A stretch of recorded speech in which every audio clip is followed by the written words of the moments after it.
Hi friends, గోవాలో జరుగుతున్నటువంటి international film festivals of India ఈ ఈవెంట్ మనకి గోవాలో అట్టహాసంగా జరుగుతుంది. అయితే నందమూరి బాలకృష్ణ, తమిళ సూపర్ స్టార్ రజనీకాంత్ కి ఈ ఏడాది ఈ ఈవెంట్ లో ఇద్దరు సౌత్ హీరోలకి ఒక అరుదైన గౌరవం దక్కనుంది.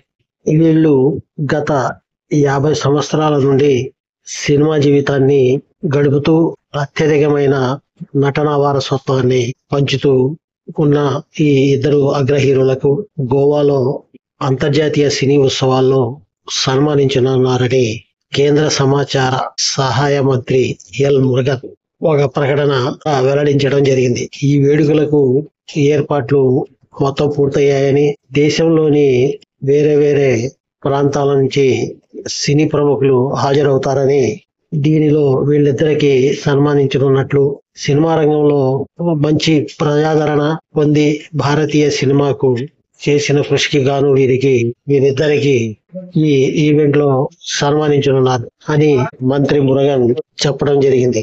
1975 అపూర్వ రాగంగల్ చిత్రంతో నటుడుగా పరిచయమైన రజనీకాంత్ అలాగే 50 సంవత్సరాలు తన చిత్రాలతో భారతీయ సినిమా ప్రపంచంలో విశేష తాను సంపాదించుకున్నారు. సినిమా రంగంలో అపారమైన ప్రజాదరణ, విశిష్టమైన కెరియర్, భారతీయ సినిమాకు వారు చేసిన కృషికి గాను రజనీకాంత్ కి, నందమూరి బాలకృష్ణకి ఇద్దరికి సన్మానిస్తున్నారు మనకి మంత్రి గారు న్యూస్ ద్వారా చెప్పడం జరిగింది. 1977లో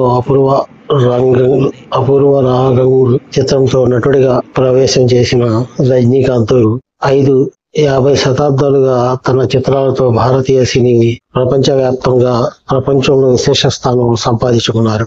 అలాగే మన నందమూరి బాలకృష్ణ కూడా 50 ఏళ్ల సినీ ప్రయాణంలో 100కు పైగా చిత్రాల్లో నటించి తనకంటూ ప్రత్యేకమైన గుర్తింపు తెచ్చుకున్నారు. ఆయన ఆంధ్రప్రదేశ్ లో 3 సార్లు హిందూపురం నియోజకవర్గం నుంచి ఎమ్మెల్యేగా గెలిచి రాజకీయాల్లో చురుకుగా కొనసాగుతున్నారు. అలానే దానికి తోడు బాలయ్య ఈ ఏడాది పద్మభూషణ్ పురస్కారాన్ని కూడా అందుకోవడం జరిగింది. ఈ ఏడాది నవంబర్ 20 నుంచి 27 వరకు గోవాలో IFFI అంటే all India international film festivals of India IFFI గోవాలో అట్టహాసంగా జరుగుతుంది. ఇది అతిపెద్ద అంతర్జాతీయ చలనచిత్రోత్సవం. కాలక్రమేణా ఇది గోవా ఫిల్మ్ ఫెస్టివల్ గా పాపులర్ అయ్యింది. జాతీయ చలనచిత్ర కేంద్ర సమాచార ప్రసార శాఖ మంత్రి అభివృద్ధి సంస్థ సంయుక్తంగా ఈ వేడుకను నిర్వహిస్తుంది. 1952లో మొదటిసారి అంతర్జాతీయ ఫిల్మ్ ఫెస్టివల్ జరిగింది.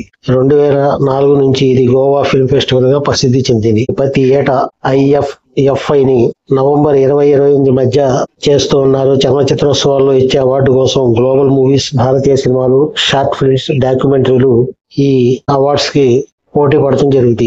ప్రపంచ స్థాయి జ్యూరీ సభ్యులు కొత్తగా విడుదలైన చిత్రాలను షార్ట్ లిస్ట్ చేసి ఆ అత్యుత్తమ అంతర్జాతీయ సినిమాలను ఇక్కడ ప్రదర్శిస్తారు. కళను కాపాడటం, ప్రోత్సహించడం ఈ లక్ష్యంతోనే IFFI తన అంతర్జాతీయ స్థాయిని ఉన్నతంగా నిలుపుకుంటుంది. సినిమాలను 4 భాగాలుగా విడదీసి అందులో మన టాలీవుడ్ నుంచి సంక్రాంతికి వస్తున్న కమిటీ కుర్రోళ్ళు ఈ 2 చిత్రాలు ఉన్నాయి. అలాగే ఈ ఏడాది IFFI లో ఇవి ప్రదర్శిస్తూ జరుగుద్ది. స్పెషల్ స్క్రీనింగ్ లో రజనీకాంత్ సినిమాలను ప్రదర్శిస్తున్నారు. ఇది ఫ్రెండ్స్ ఇప్పుడు గోవాలో జరుగుతున్న అంతర్జాతీయ ఫిల్మ్ ఫెస్టివల్స్ యొక్క సమాచారం. ఈ వీడియో మీకు నచ్చితే ఈ వీడియోని లైక్ చేయండి, సబ్స్క్రైబ్ చేసుకుని బెల్ బటన్. Thank you. జై హింద్.